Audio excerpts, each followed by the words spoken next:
గురుగారు, ఈ వారం తులారాశి వారికి ఎలా ఉంది? తులారాశి వారికి 5 గ్రహాలు దివ్యంగా యోగిస్తున్నాయండి. సప్తమంలో చంద్రుడు, పంచమంలో శుక్రుడు, భాగ్యంలో గురువు, షష్టంలో శని, లాభంలో కేతువు. అదృష్ట యోగం సూచితం. మొదలుపెట్టిన పనులు త్వరగా విజయాన్నిస్తాయి.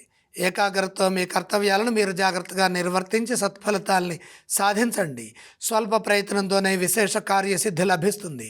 మనోబలంతో నిర్ణయాలు తీసుకొని వాటిని అమలు చేయడం ద్వారా మీ కృషిని పెద్దలు, తోటివారు గుర్తిస్తారు. భవిష్యత్తు శుభప్రదంగా ఉంటుంది. పంచమ భావంలోని శుక్రగ్రహం సంపదలను ప్రసాదిస్తుంది. కాబట్టి ఆర్థికంగా మంచి ఫలితాలు ఉంటాయి. మీ యోగ్యతను అనుసరించి ఆర్థికపరమైన కృషిని కొనసాగించండి. అలాగే అవసరాలకు తగ్గట్టుగా ఖర్చు చేయండి. వృత్తిలో నైపుణ్యం పెరుగుతుంది.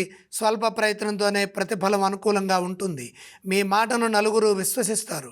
మీ వల్ల కొందరికి మేలు జరుగుతుంది. ఆధ్యాత్మికంగా శక్తి పెరుగుతుంది. దైవ బలం సదా రక్షిస్తుంది. కాబట్టి విఘ్నాల నుండి బయటపడతారు.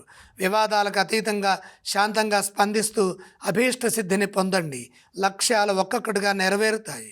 దగ్గర వారితో కలిసి ఆనందించే అంశాలుంటాయి. తులారాశి వారు ఏ స్తోత్రాలను పఠించాలి? తులారాశి వారు లక్ష్మీ అష్టోత్తర పారాయణం చేయటం మంచిది. తులారాశి వారు ఏ ఆలయాన్ని సందర్శిస్తే వారికి బాగుంటుంది గురుగారు? లక్ష్మీ అమ్మవారిని దర్శించండి. వారు ఎటువంటి దానాలు చేయాలి? దానాలు అవసరం లేదు.